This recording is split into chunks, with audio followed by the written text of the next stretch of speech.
que l'UDPS est la victime et non le contraire. Car on ne peut pas être en même temps victime et bourreau.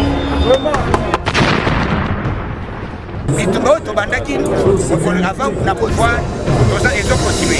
Ils ont continué de réunir. Ils ont radiqué le système union sabakabiliste.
bato bavandi awa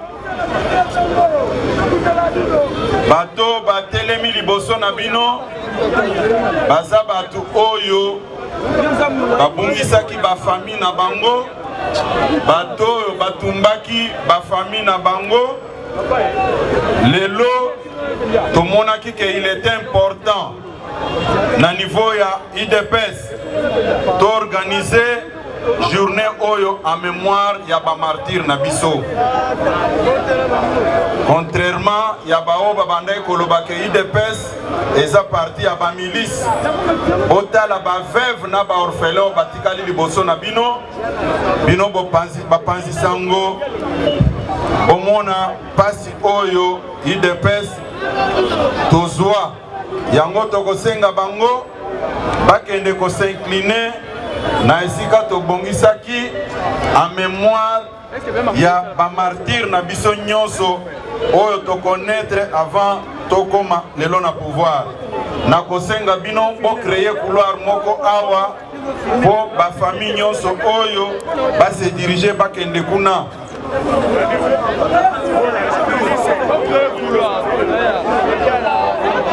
Oui, Madame Godet, les cas, Tikana, mais ma banzela nyonso, Bokende, Kuna, Nakanisi Mokil Mobasa Komona, ba veuve na ba orphelin, o ba régime nyonso elekaki, Oyo, Batika Nakati a IDPS. Batou, bazala na respect quand ils veulent parler de l'IDPS, ça ne sert à rien. Yakoloba, IDPS est parti à ba milice, na ya ba terroriste. Otala ba orphelin wana, batikali ba orphelin, ezate ke ba lukaki bazala ba orphelin. Ezate ke ba sengaki bazala ba veuve. Kaka po to bandaye ko senga tokene na maponomi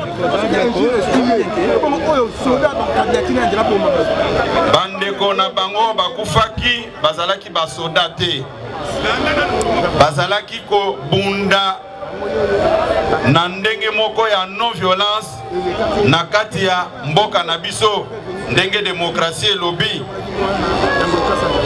mais lelo tomeminde échantillon kaka pona ville ya Kinshasa ba jeune na biso ebele ya force du progrès baboma bango ebele ba mususu bazali awa toza toujours ko déplorer na mabe nyonso basala biso bino bapanzi sango botala ba orphelin nyonso oyo ba veuve oyo baza kokende lobi bayebisa bino ke IDPS eza parti ya ba milice IDPS eza parti ya ba terroriste soki mutu aza koloba biloko wana il faut bamema ye malembe ti na CNPP batala soki mutu na eza na problème te.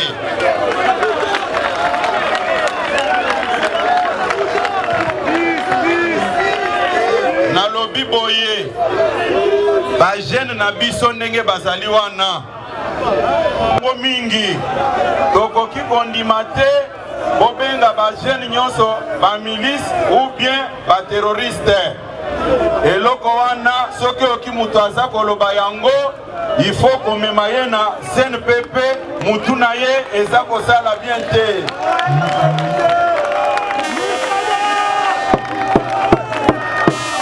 Yango na boza kozwa to condamné nanu bato baboma bino bato baboma bino tokoki kotikela bango tante bato baboma bino tokoki kotikela bango tante même soki toza na coalition na bango mutu aboma bakombata IDPS tokotikala kotikela tante toyokani malamu toza kozongisa maloba po mokonzi ya parti azoya koloba siko toyokani banda lelo mutu ayebisa bino te ke IDPS eza parti ya ba violent ou bien ba terroriste toyokani mutu aza koloba ngo azwa nanu charge ba orphelin nyonso bouti komona na veuve oyo au cas contraire place na ye ezali wapi na CNPP toyokani UDPS viva! UDPS viva! UDPS viva! Viva! Viva! Viva!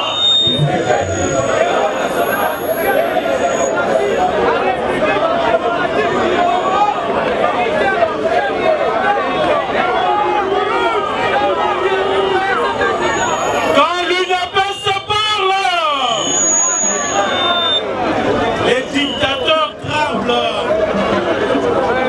Quand l'UDPS tonne,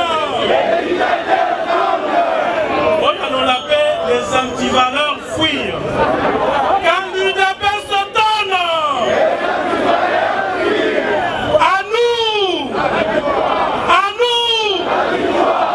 Merci.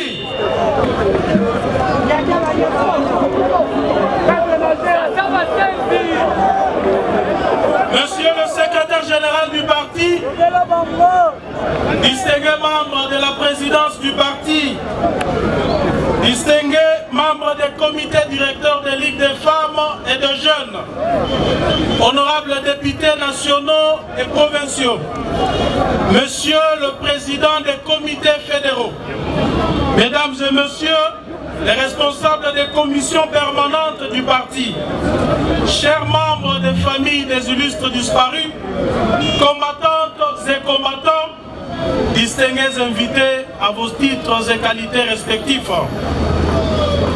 Depuis la création de notre parti en 1982, nous avons choisi la voie de la non-violence. S'il vous plaît, du calme, s'il vous plaît. S'il vous plaît, du calme. Du calme, s'il vous plaît. Pendant ce long moment de lutte, notre parti a enregistré un grand nombre de victimes qui sont des martyrs et des modèles. Nous voulons avant tout saluer les familles, les veuves, les orphelins et les amis des martyrs, victimes d'innommables barbaries perpétrées dans ces pays. Leur présence en ces lieux témoigne de la reconnaissance ainsi que de la noblesse de notre cause. C'est aussi les combats qu'ont menés les martyrs, en toute conscience et en toute liberté, jusqu'au sacrifice suprême. Ce sacrifice n'est pas consenti par l'effet d'un gourou, ni d'un endoctrinement nuisible. Ce sacrifice est simplement la conséquence d'un idéal dont seuls font preuve de véritables patriotes. C'est pourquoi, debout et unis comme un seul homme, nous leur rendons ce jour un hommage bien mérité.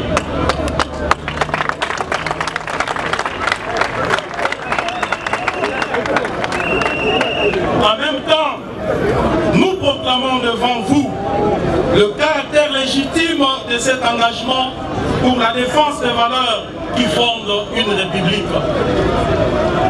Nous pensons qu'à travers cette journée, par nous instituée et dédiée, l'UDPS ne se dérobera jamais de son devoir et célébrera désormais chaque année à la même date la mémoire de ses dignes filles et fils.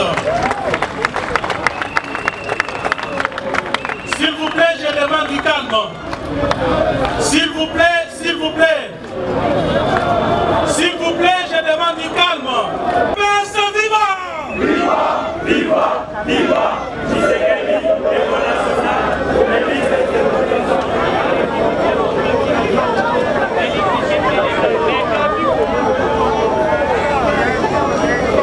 Je disais que la plupart de nos victimes nous ont quittés à fleur de l'âge. C'est la raison pour laquelle nous rappelons qu'ils sont des modèles pour la République.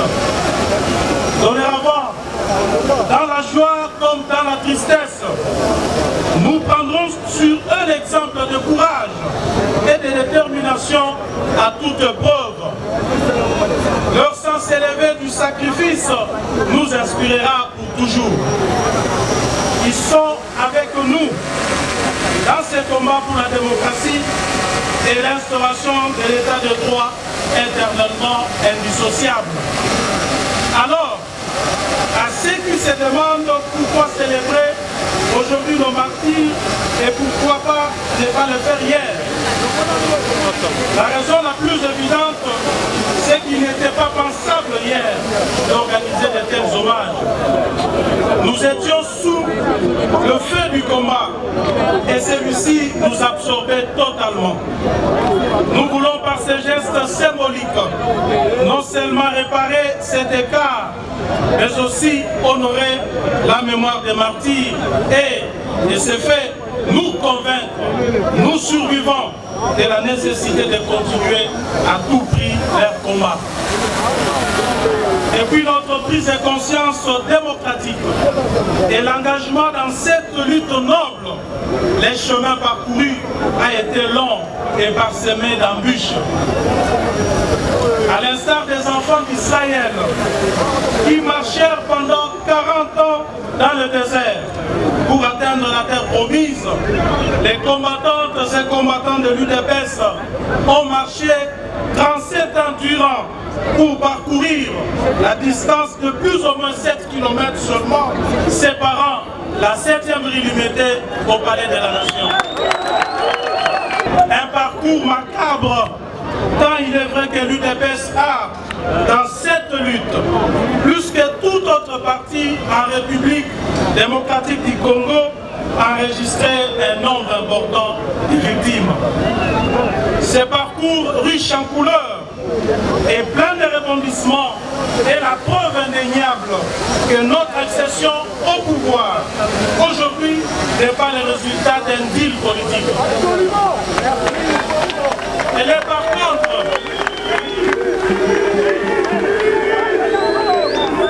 ce parcours riche en couleurs et plein de rebondissements est la preuve indéniable que notre accession au pouvoir est nullement le résultat d'un deal politique.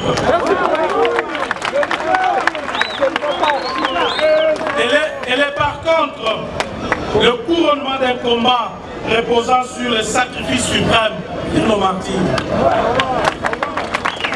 J'affirme donc haut et fort que notre accession au sommet de l'État n'est pas la volonté d'un individu ou d'un groupe d'individus.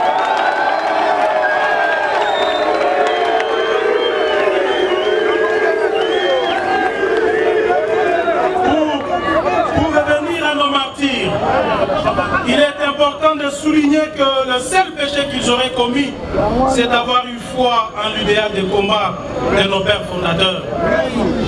Pour ce seul péché, certains ont été tués de sang-froid, d'autres traqués comme du gibier, à l'image de cette effroyable tragédie survenue ici même, dans la nuit la plus sinistre de notre histoire, celle du lundi 19 à mardi 20 septembre 2016, où 7 membres de notre parti ont été sauvagement assassinés.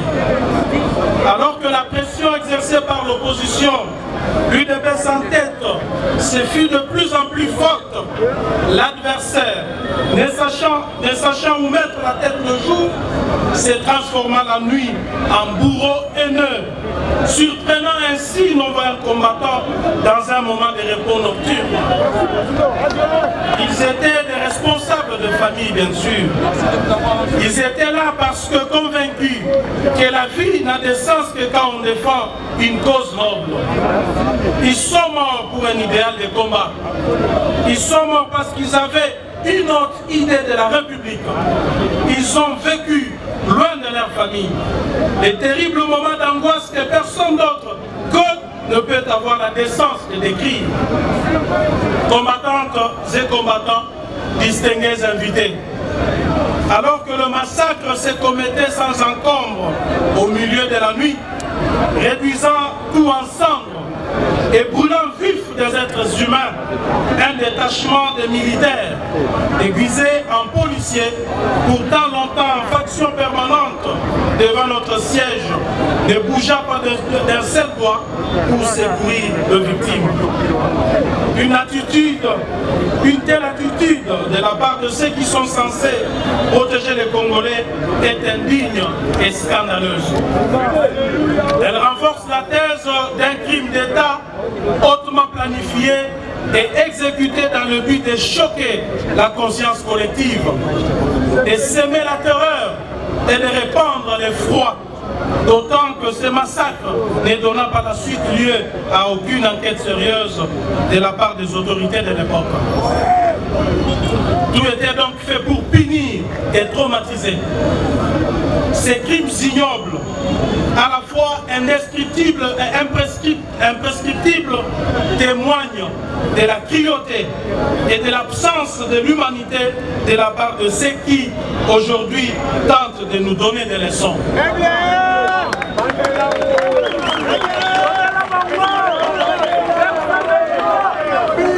Comment peut-on oser afficher une conscience aussi tranquille après avoir commis de tels massacres? Comment peut-on oser regarder les Congolais droit dans les yeux après des décennies de tueries dont leurs frères, sœurs et amis ont été victimes? Tous ces crimes ont été commis au nom et pour la protection des intérêts sordides d'un groupe d'individus sans foi ni loi. Tous ces crimes sont la preuve que pour ces derniers, la vie d'un être humain ne vaut pas plus que les privilèges que procure l'illusion du pouvoir. Vous avez tout dit. Il ne s'agissait pas de la légitime défense de leur part. Il s'agissait plutôt de l'expression d'une haine viscérale. Une haine qui pousse le méchant à tuer pour assouvir sa fureur. Une haine contre les dirigeants de l'UDPS qui empêche de tourner en rond dans un contexte démocratique. Une haine contre les combattantes et combattants de ces grands partis dont la formation idéologique constitue un rempart pour la République et une forteresse contre les antivaleurs. Les plaies sont encore béantes pour qu'on y remue les couteaux. Les cicatrices sont encore fraîches pour qu'on en rajoute avec des provocations irresponsables de type identitaire.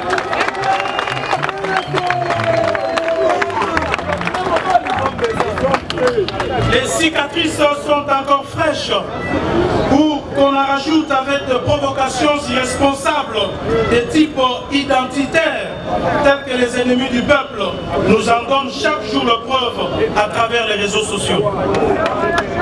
C'est ici l'occasion pour moi de rejeter avec force les allégations portées par certains médias et sur les réseaux sociaux nous traitant des partis milices ou des partis violents. Ces affirmations gratuites, dénuées de tout sens, ne sont autres qu'une négation de notre combat pacifique. J'appelle donc ces turiféraires à consulter l'histoire de notre parti. Ils comprendront donc que l'UDPS est la victime et non le contraire. Car on ne peut pas être en même temps victime et bourreau. On est l'un de deux. L'histoire de ce pays atteste que l'UDPS a mené un combat pacifique. Par conséquent, c'est elle la victime. Donc, le bourreau, le violent, les assassins sont ceux qui crient à la victime aujourd'hui.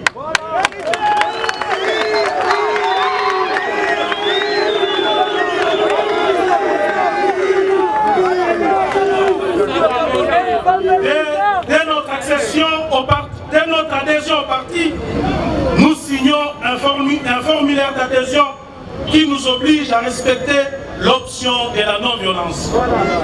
Alors même que la constitution de notre pays nous le permet, chaque fois que l'UDPS a essayé de manifester pacifiquement pour revendiquer les droits du peuple, nous n'avons eu en face que la répression. La persécution dont nous avons été victimes tout au long de notre lutte a laissé un grand nombre d'entre nous avec des séquelles inoubliables. Combattantes et combattants, nous sommes un parti historique dont la lutte héroïque et glorieuse mérite d'être rappelée à chaque génération afin que se cristallise dans l'esprit de notre jeunesse jusqu'à l'aboutissement l'essence de ces combats nobles et légitimes. Ce n'est pas parce que nous détenons aujourd'hui une parcelle de pouvoir que certains doivent croire que notre combat s'est achevé. Ce n'est pas parce que nous arpentons les allées du pouvoir qu'il faut penser que notre mission est terminée.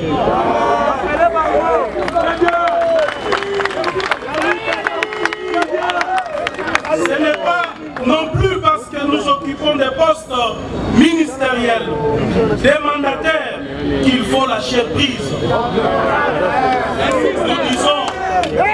Nous disons ici avec force et détermination que tout cela constitue des victoires d'étape, mais que, quoi qu'il advienne, au pouvoir comme dans l'opposition, la lutte doit continuer.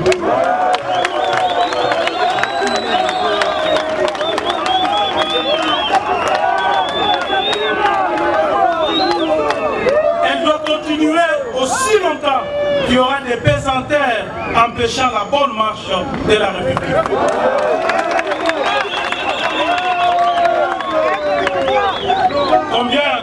Combien de fois devons-nous affirmer et réaffirmer que l'UDPS ne se satisfait pas du pouvoir pour le pouvoir, mais que nous l'exercerons uniquement dans l'intérêt du peuple.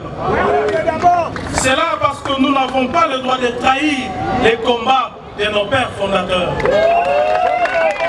C'est ainsi que nous encourageons la justice à continuer son travail de lutte contre la corruption et autres antivaleurs selon la vision du chef de l'État.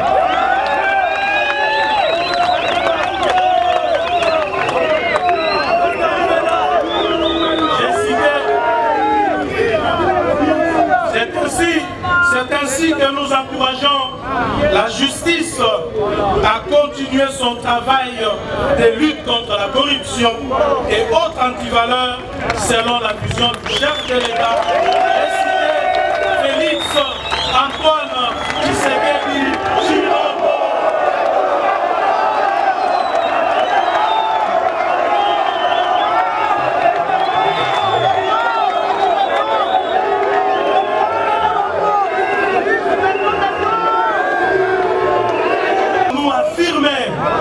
Réaffirmer que l'UDPS ne se satisfait pas du pouvoir pour le pouvoir, mais que nous l'exercerons uniquement que dans l'intérêt du peuple. C'est là parce que nous n'avons pas le droit de trahir les combats de nos pères fondateurs. C'est ainsi que l'UDPS encourage la justice à continuer son travail de lutte contre la corruption et autres antivaleurs selon la vision du chef de l'État. J'ai cité Félix Antoine Tshisekedi Tshilombo.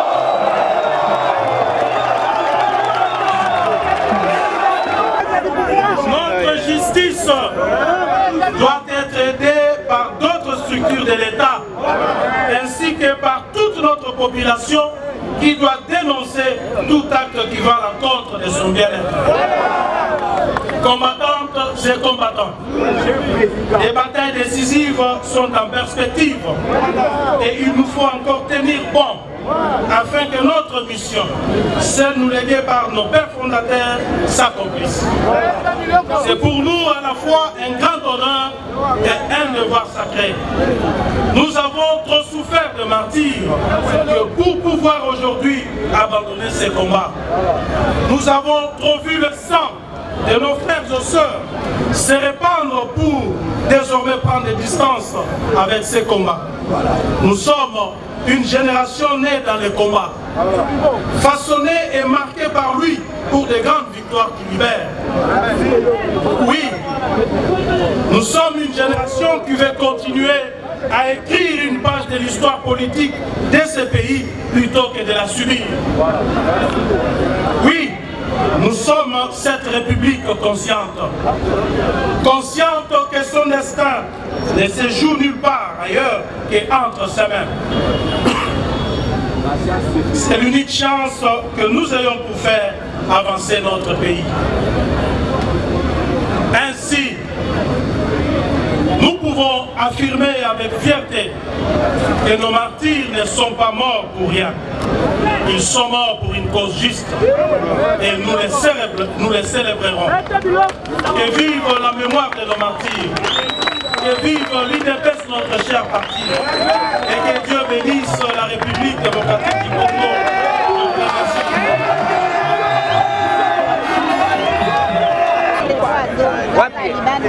Wapi mtu wana? Wapi boko wana? Boko wana za? Boko wana za wapi? Haya, koya bo.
Na niveau Belgique, on a soutien et nous continuons là dedans.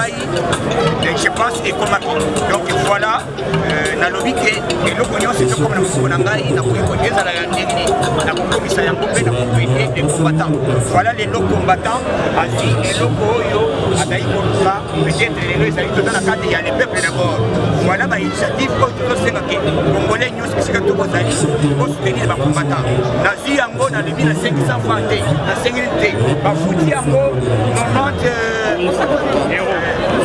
euros euti na Belgique et pas El Château donc euti na Belgique et combien on a l'évité donc on est commis tous autres transmettre na combattant koloba on a coupé ce mois remerciement yoka son na sali yango na transmettre et loko et comme la kingai na pesi ko nango tango na kanango coup de chapeau na combattant nyonso merci beaucoup merci le président de ce parti. Le soutien que vous avez dit, voilà, c'est la partie de l'UDPS, il y a Zan qui avait dit comme ça. Donc, le président Mouna Aminanga, il y a un joueur qui a monté et ça passe. Si il y a un seigneur là, il y a maman Chantal.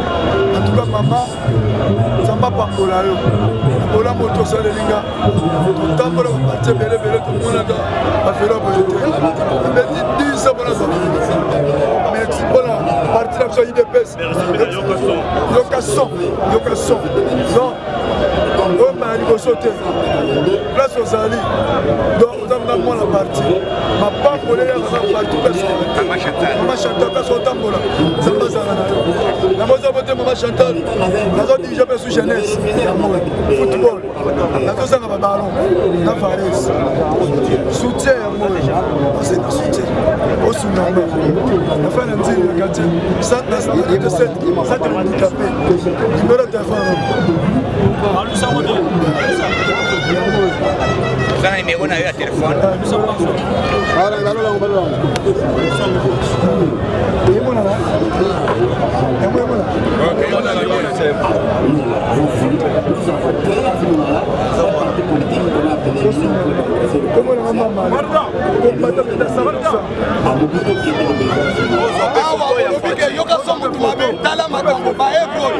J'adore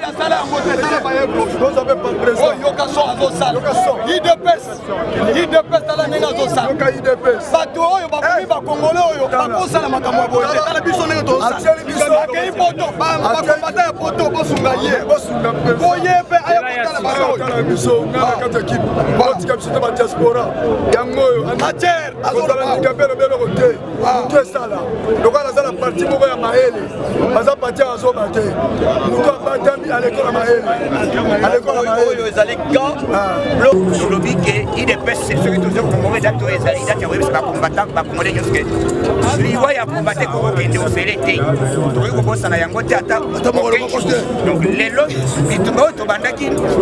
avant na pouvoir, ils ont continué de réunir.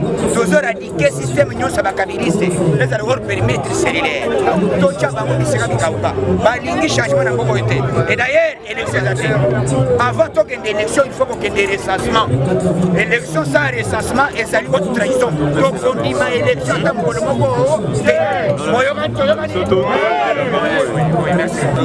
commémorer martyr oyo bakoko na démocratie bawe biso bazalaki ekasine na ya permanence ya UDPS oyo bapesi biso force ekocontinue lutte oyo po bakei na nzoto me na molimo tozali na bango mpona journal lelo ezokommémorer vraiment ntango fort eza richesse makasi bakeba oyo bakoza na élite bakei kaka mpona le peuple congolais doit du respect à Bango et partir pour couper les démocraties. Parce que va couper les carrières de PC, va couper les peuples pour naïko. Ceux qui Bango va kenda guider, mais le logo du grand de la démocratie. Il y a un moment où il n'a pas beaucoup, nous savons là qui tous les structures à UDPS, pour commémorer qu'on attend de la démocratie. Date il y a l'élo, chaque événement dans la vie est marqué en histoire. On a vu sur date il y a l'élo et marqué histoire et pas martyr. Là, nous savons pas seulement que ces dates. Dans le calendrier de Bisso, les abadats c'est des événements pour UDPS à la peuple congolais. À chaque date, nous aurons à faire des événements pour le peuple congolais à comprendre l'histoire de la lutte au UDPS à Kinaki.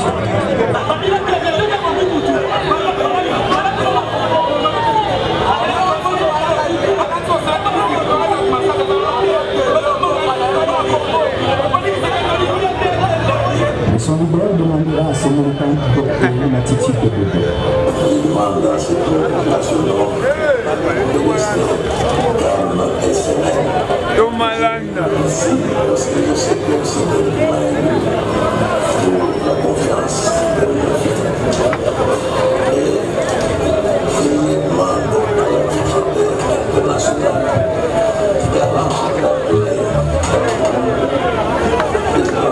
dispositions nécessaires pour trouver la solution à ce problème.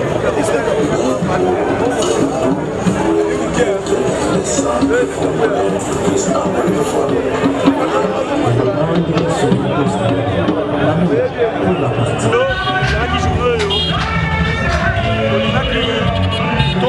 commémorer ma partie la biso pour le parti la démocratie. Bandeko na biso to bandaki na bango lit oyo to banda yango depuis kala banda na ba père fondateur ya UDPS oyo to monaki mokonzi monene notre maître oyo akontinuaki lit oyo to bengi na kondo Etienne Tshisekedi wa Mulumba le grand esprit andalisi ya biso lolenge nini foto défendre mabele na biso lolenge nini foto défendre mboka na biso elongo na bandeko to bandaki bitumba wana mais tellement que dictature ezalaki makasi na kati ya mboka na biso nous avons connu baatrocité ya ndenge nyonso ami baatrocité wana bandeko na biso bapeyaki bomoi na bango na yango wana lelo toza na pouvoir lelo oyo tozocontinue toujours kokunda elongo na ndeko Félix Antoine Tshisekedi le président de la République mpona kovandisa effectivité ya état de droit bitumba oyo UDPS ya mandat depuis kala yango tolobaki tokoki kobosana bandeko na biso bakwea te il faut tobataka toujours commémoraka bango kopesaka bango linenia po totalisa na bagénération petit ke bitumba ya mboka ezalaka na prix te soki il faut kopesa bomoi nous sommes censés nous sommes obligés de le faire. voilà, presque tout le monde qui journée à l'autre maintenir la mort, journée à base pour que nous commémorer bande konabiso moyo matika biso.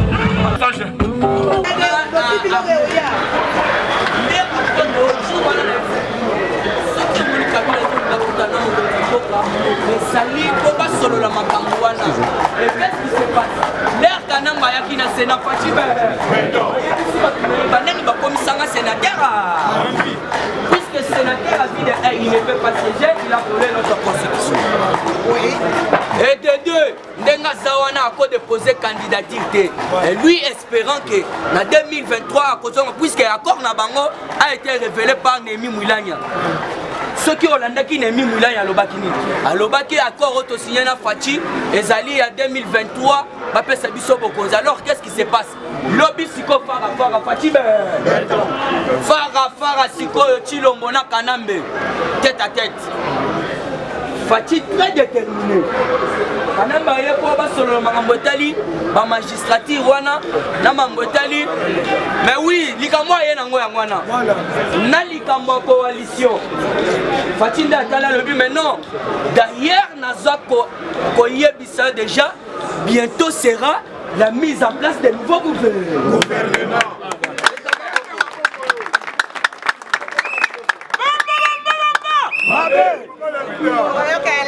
Très clair, ayebisi bon à lobby, bazo no même na ba commune. Akosenga te papier na yo moko. Alors ndenge zoluka coalition, zela sikoto kota la coalition. Je te dis vrai, ici bientôt là. Remaniement au sein du gouvernement. Face à face. Basuki wana Kabila Monique Fatia Zadete. Balamoko Abimi accueilli. Fatia Zad très fâché. Keba, Otobengi, Sasungesu. Ce message à la claire. Ayebise Fati, il est comme David de la RDC. Tandis que David ne recule jamais dans ses combats. Beauté. Est-ce que Fatia Gozon a su? Ayebise Diomi n'aura la famille la permanence. Frank Djongo va fandi la permanence. Avec Moukouna va fandi. Ce Hollandais veut patriotique. Et avec Moukouna, ça qui est très clair. Aloba Kiboé. Alobi. Bientôt, puisque, et là on va comprendre des athées. Augustin Kabou et Alobi Akinini Lobi. Même sauf qu'il pose. Ah, tu mets un CG, ma boco papa. CG à Betty Bomb, Lobby, président, merci à Bossani Robert et la Binongo. À Lobby, même ceux qui sont dans la coalition, Baoyo, Baboma, Biso, Tokotika Bango. Tozana Bango, Zoto Nanzo. Augustin Kabou, tu mets un CG, ma boco. La détermination au tcheto tozongi simate yango no moni ndenge zawana coalition ekufi des problèmes on a des basolola qui lobby entre Fachi Beton na Hippolyte Kanambe puisque Hippolyte Kanambe après avoir comprendre que non aza sénateur à vie peut-être moi wana banda kolekela ye amonika batu bazo sepela nini scolaire akio kofanda tuni bango banani oyo bakomisanga sénateur à vie puisque le sénateur veut que CGT. Donc on a sali précipitation.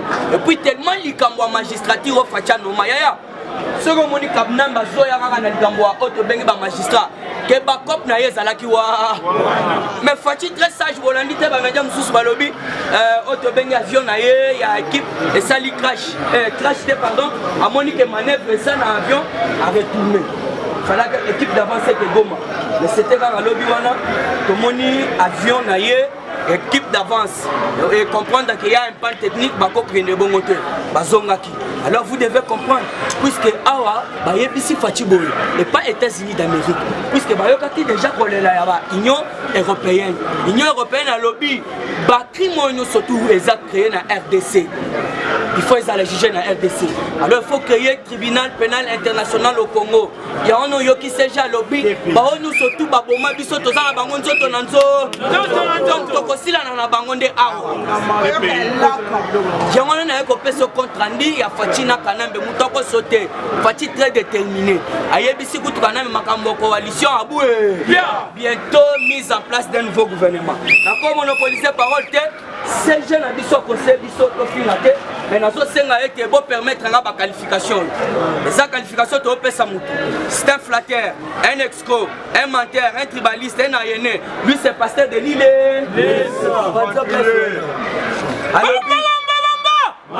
Alobi nini, alobi Kabila va revenir au pouvoir. Je vois dans mon écran prophétique.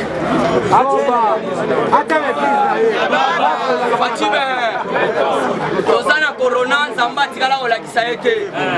Tozana bitumana esa nzamba tikala kolakisa ete. Lelo Kabila lomwe nzamba alakisa ete.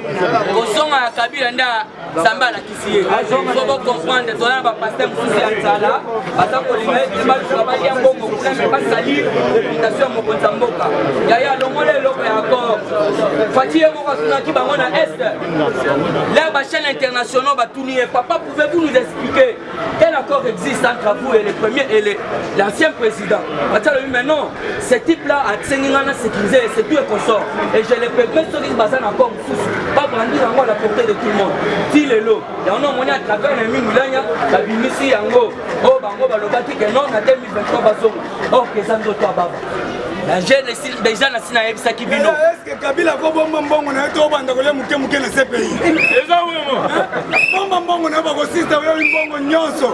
O banda ko le muke osombi ndakala na CPI ozolia. Yamana moni CG. Alobi bato surtout batako penser Kabila zonga na bokonzi, il faut totinda bango na CPR na CNPP.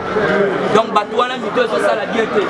Transco annonce les renouvellements de ces engins de transport pour bientôt avec un premier lot de 400 bis à Kinshasa.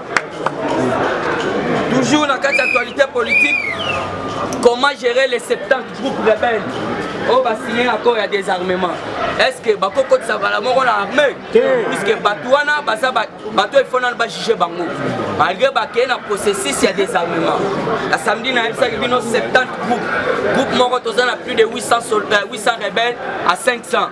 Alors, 70 groupes ont signé un accord, il y a des armements. Le gouvernement Nabiso à prendre Bango en charge. Voilà. Pour les lots, nous IDPS vivant! Vivant! IDPS vivant! Vivant! IDPS vivant! Vivant! Vivant! Vivant!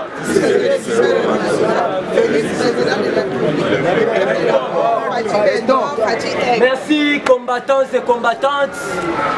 Le lot n'a pas de débat. Combattants et combattantes. Félix Antoine Tshisekedi Azaki Claire. La TV5, tant que l'on a dans roi Philippe, pour la Matali, coalition FCCK. Le chef était clair. Alors, si aujourd'hui nous sommes en coalition, la FCCK a utilisé le mot accident de pas. Les alliés accident de pas. Est-ce que nous sommes en coalition? Combattants et combattantes, si Kanae Bissayo, le chef de l'État a sali déterminé. On a la surprise. Ceux qui vont mourir, le ministre vous avez IDPS Liban. C'est Liban. Parce que le chef de l'État a bêti il faut slogan le peuple d'abord et le tanzo. On a la mouille IDPS. Sans le travail, la visage chef de l'État de Liban. Parce que nous avons lutté pendant 37 ans de lutte. Et c'est là qui peut la bafa. Pour la bafa, les amoureux. Dans combattants et combattantes, tant que tu as lu qu'on a bino awa, Passia Saïba. Allez la radio, allez. Allô Bingaï, je suis dans l'obligation de retravailler le visage chef de l'État. Allô pas question. Félix Antoine Tshisekedi est chef de l'État. On a eu Kabila ne tourne pas. Tant que tu as dit que Azali la résidence surveillée, mais en limite à travailler le village chef de l'État. Combattants et combattantes, tant qu'on a dit que Mbongo est destiné et foutre les militaires n'a pas fonctionné, Mbongo a des chefs, il y a des GI, là au chef frère. Na DGDA, na Tanzanie, Yango Passia Saïba, a bêti c'était, alors il faut travailler avec le chef de l'État pour na aboyer la prison, na combo ya fait tibe. Tant que tu as dit que le bas combattants et combattantes, si quand on a eu ça, Denis laisse mourir, prophétie oyo alobi mpona chef de l'état eza lukumu amata bakita na 2023 faci prêt na 2050 faci prêt ti mokolo esi basi ya kozo namba pambola bini IDPS viva! IDPS viva! Moni soto yebo etwana esengo parce que bakanisi biso tokufi ya mi bakomata bakufaki ya ngolobi mokonzi ya mboka en collaboration na parti oya uta asengai ke journal ezala commémorer pona kokanisa bayeba olite pona komba ya IDPS yango CG Kabuya lobi batoyo babobi biso tokotikela bango tan lisusu lobby ba combattant baleli force du progrès baleli ba parlementaire debout baleli yango to pesi respect pe longonya mingi mikolo ngala benge les professeurs de l'université parce que oh eza université ya sans fort dans les kambala moko na attaquer sur ndenge boyoki ke balobi wana sénateur à vie ndeko na ngai soko boyo ngana zoloba mais la poison ça nini yela ngai article ni na constitution o ba le sénateur à vie parce que député sénateur nyonso oyaka ko siéger ayaka na projet ya province na siko kabila eli biso projet ya province na ye kombo na ngoni aza mutu ya province ni ndeke so tokoyeba sikoyo bo comprendre siko côté tokumi po papa lobaki to tika bango to kende ils seront bloqués yela komi bloqué te maboko pona faci béton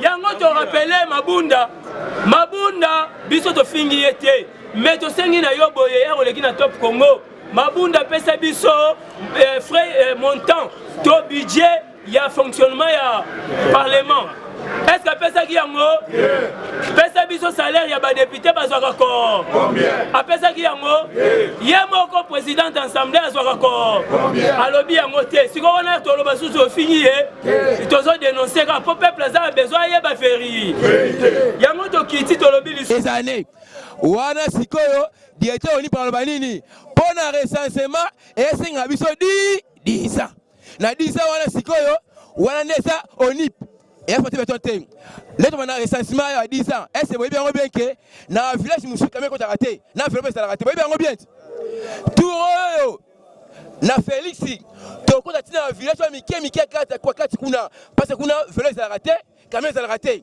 mais tout recensement to na village à kati kuna chosi recensement wana to ande bandumba to ande baba ti to na chef du quartier chef du ring wana ma différence na agilin voilà liwa makasi wakufoka kala parce que hier aza zoba ama elete pe ne aza bongo alati ni force ça c'est l'état ma dit faul est-ce que ça c'est l'état la chemise a pe mata mais bon million na ça c'est l'état peut-être to ben kuna bika june 0 a solo remonter ama elete yango moni fati nde to ya to besoin ba homme d'état et bon été to za besoin homme d'état to boy ba mibi lokola fati beto aza homme d'état to soutenir tina li fobo a revanda wana ti mukoyezo sa nini akoya ti mukoyezo ya pona te na sisa ay bango bien que article 70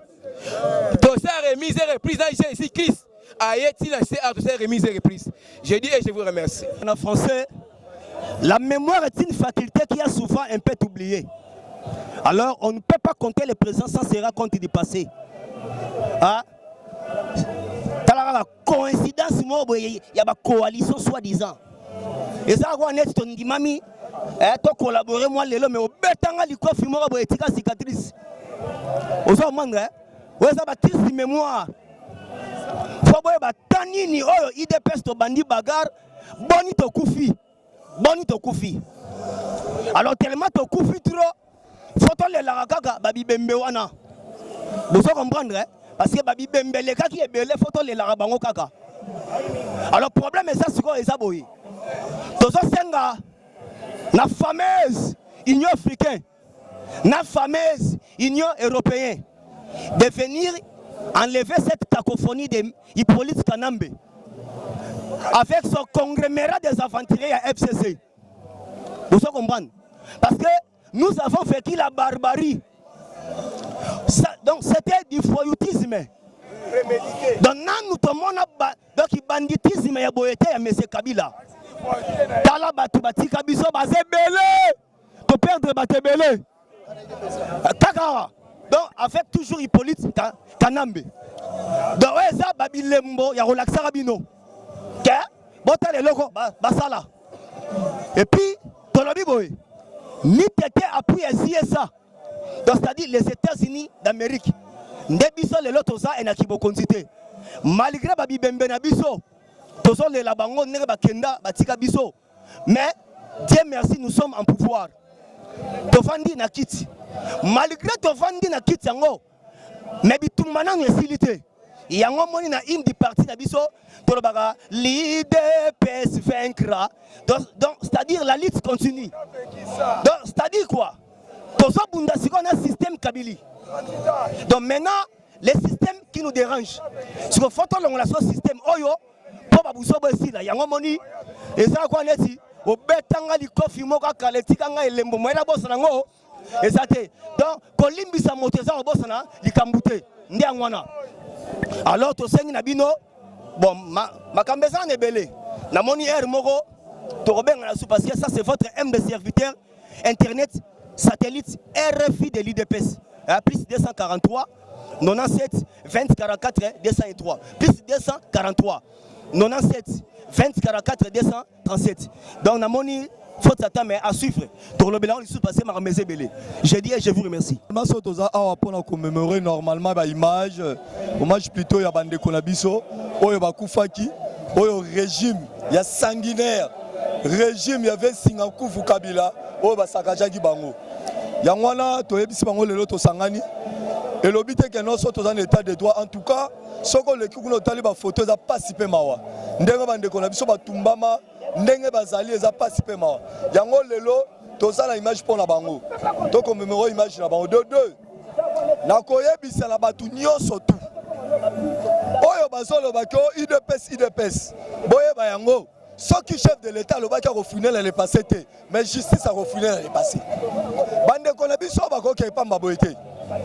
lelo bozomo na Kabila ye wana Kabila monite bato bazoko sanga tika na ko banda musala Kabila yo la bandi musala ye wana Kabila bandi musala abandi musala pour nini puisque crise na ndako ne koti ata kopo loso na ndako Kabila kati zati yango na bandi musala habite tika na Sénat na bana na musala tokoyebisa bana mboka nyonso tu boye ba yango très bien que UDPS to signé qui accord na mutu moko te poto tikele pouvoir na 2023 de deux boye ba yango attaquer ça soit accord ezali entre un accord na constitution ya mboka to ko respecter nini oya zozela IDPS alongo la pouvoir lelo akobima mukila tangu bakabola ki 26 provinces biso batotina bango te.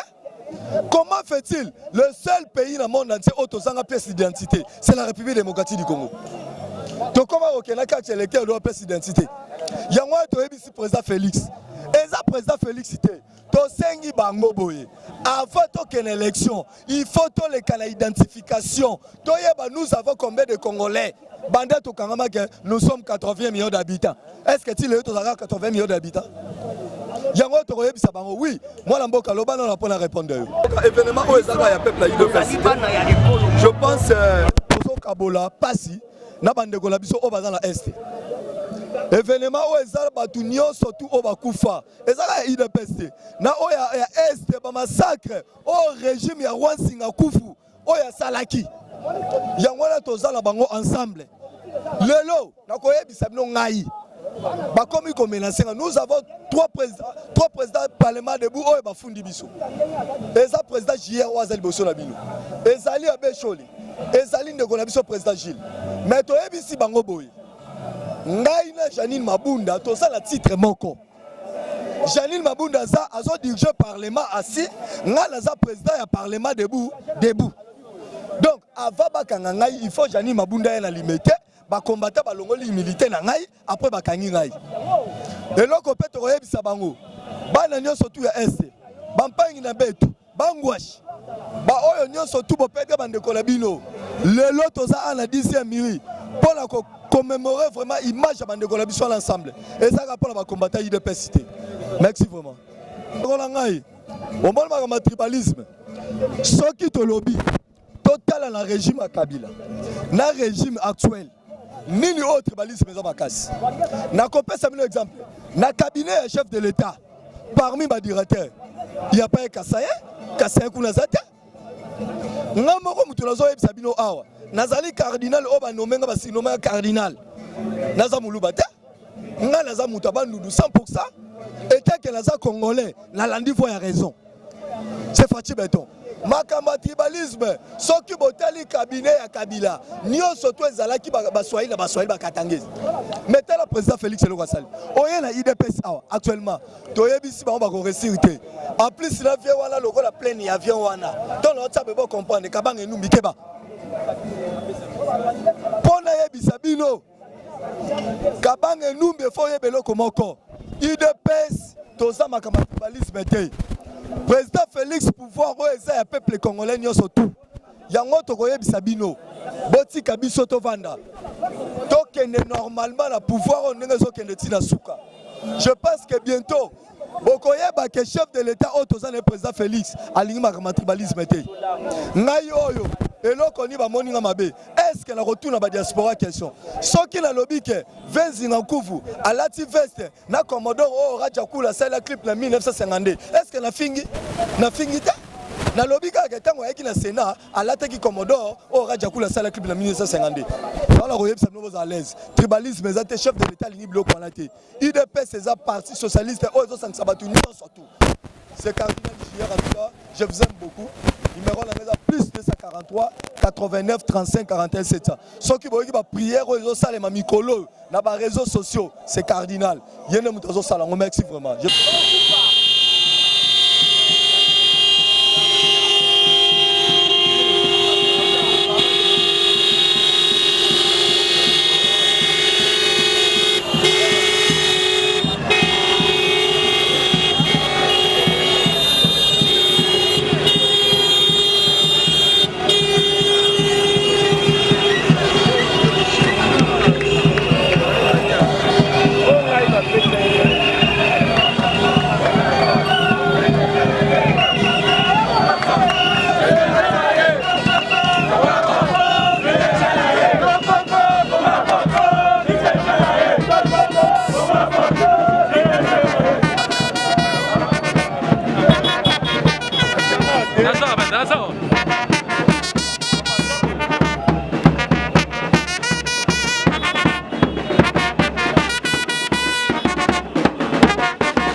Obete la bango lisusu maboko makasi.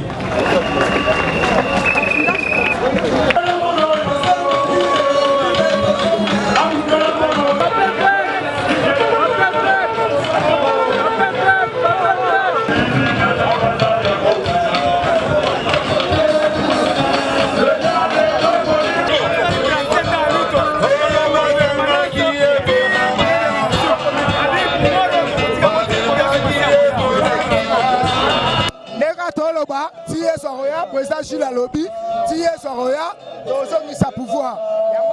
Calme, la Sengi Bino, Biso pouvoir, Nekato Loba, Thié Soroya, parce que Kolongwa Awa, tu parlais de la nation 37 ans, Biso Pekova dans la 37 ans, Thié Soroya, nous mis sa pouvoir. Merci beaucoup. Tolobi Boye, Biso Tobundi pendant 38 ans. Bandeko oyo balingaki kotika pouvoir te likolo ya pression ototiki bango yango wana batiki pouvoir babomi ba combattant na biso yango lelo toyo ko commémorer toyo ko kanisa toyebi ke sort na bango eza ndenge moko na ba égyptien na ba konanje na mer rouge yango tolobi na tout le monde na bandeko nyonso surtout à Congo pe bandeko na biso baza ba diaspora bomoni lelo oto ye milulu ya minene ya bandeko na biso batika biso babunda mpona liti oyo so nazokasa bandeko na ngai na permanence nazokasa bandeko na ngai babundi mpona démocratie ya mboka na biso oyo atuka pouvoir oyo totika yango lelo te atuka bolibisa biso comité international atuka bolibisa biso pouvoir oyo tokotika yango lelo te pouvoir ezali seko na seko ti mokolo yesu akoya Félix Antoine Tshisekedi akofana na mboka na biso kino mokolo yesu masi akoya pouvoir oyo tokembi fort mpona pouvoir oyo ndenge tozwi yango boye moyen ya kotika yango lisusu eza te bokita bomata bosala bareunion nyonso bosala ekosimba kaka te ekosimba jamais te biloko nyonso wana ekosimba kaka te nde basi nde makambo banini toreconnaître bamasa na biso bakufa na lutte ce n'est qu'une bataille, la guerre continue biso totikali na sengo te tozo raisonner bamasa na biso bakufa esengeli na bato fo bakende na CPI to tomona kamera na prison Kabila libanda epe biso kanda tomona Zaria Surube wa libanda epe biso kanda misui tolobaki a créé mauvais climat pour bainvestisseur baya te c'est que batutu bakufa o bango fo bakanga bango toyena sengo te toyena kanda méchant. En tout cas, journée à lelo, toye penda kolakisa la monde que biso toza na histoire, ceux qui toza la pouvoir, eza te ke tolokoti yango na nzela, eza te tozi chance eloko pamba, pouvoir oyo tobundela yango eza na batu bakufa pour la pouvoir oyo. Yango lelo la mémoire na bango toye kokanisa bango, toye kokanisa batika biso na liti oyo ya pendant 37 ans. Bamususu bazoganga mais baza na histoire te mais biso tous nous avons une histoire bandeko na biso bakufana te kokanisa bango lelo tozolakisa na face ya mokili mobimba mpe na Congo mobimba bayebake toza na histoire toyepamba te. Oui, nalongoli chapeau mpo naza na kanda komona bamarti na biso bao babunda mpo na mboko bakufa ndeko esali biso pasi makasi komona ete journée ya lelo ezali journée moko émotion ezali journée ya sentiment te ndeko esali biso motema pasi eza journée moko eremore su mémoire na biso c'est-à-dire que mémoire na biso ekani susu baninga oyo bakufa mpo na mboka oyo ndeko eza sale te papa Tshisekedi akufi mpo na mboka oyo ndenge moko mpe licho tokokontinue yango ti suka tokotika te.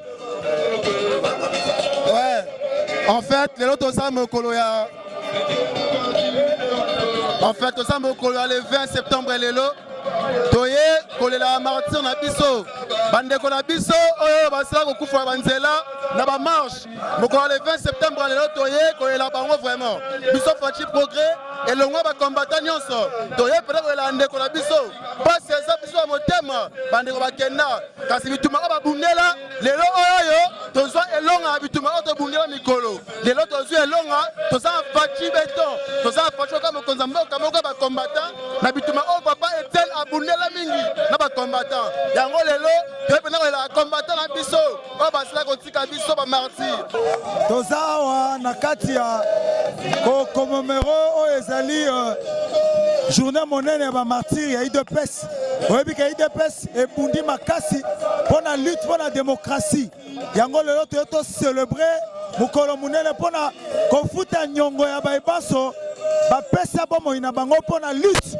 toyebisi bango ke tembe esili UDPS alongi UDPS azali mokonzi donc biso tozali base alemba ligue des jeunes très fort donc toye mpona kolobela faci mokonzi toza na yo tokotika yo te tokosimba yo tina suka donc remise et reprise ti mokolo yesu akoya donc l'UDPS ne tombera jamais tokotika pouvoir o te eza bote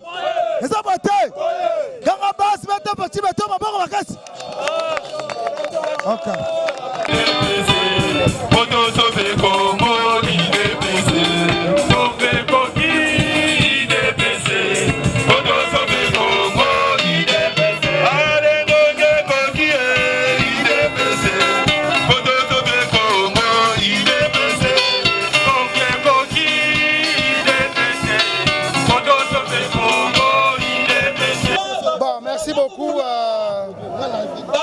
Bapanzi Sango.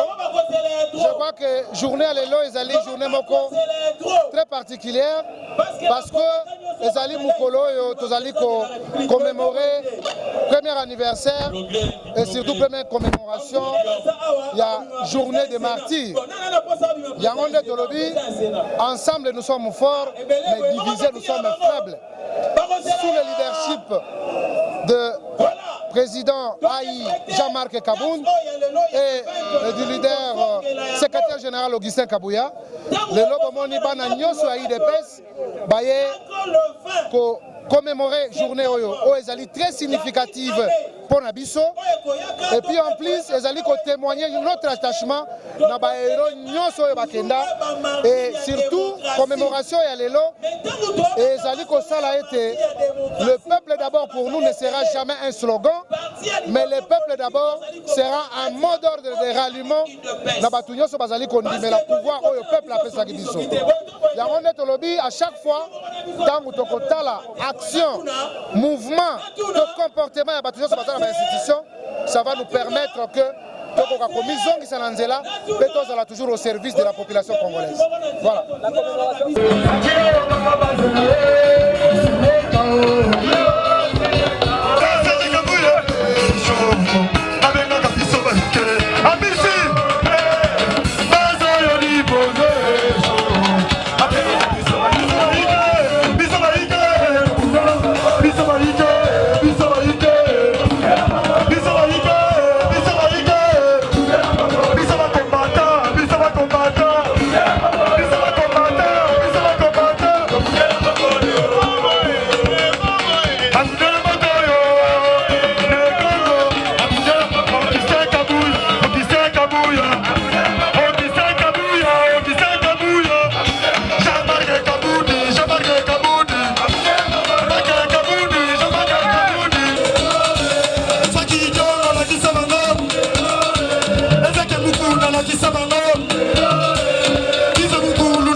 C'est lui qui lutte pour la bonne gouvernance. C'est lui de paix. Porteur du changement en RDC. Maboko, maboko, maboko, maboko.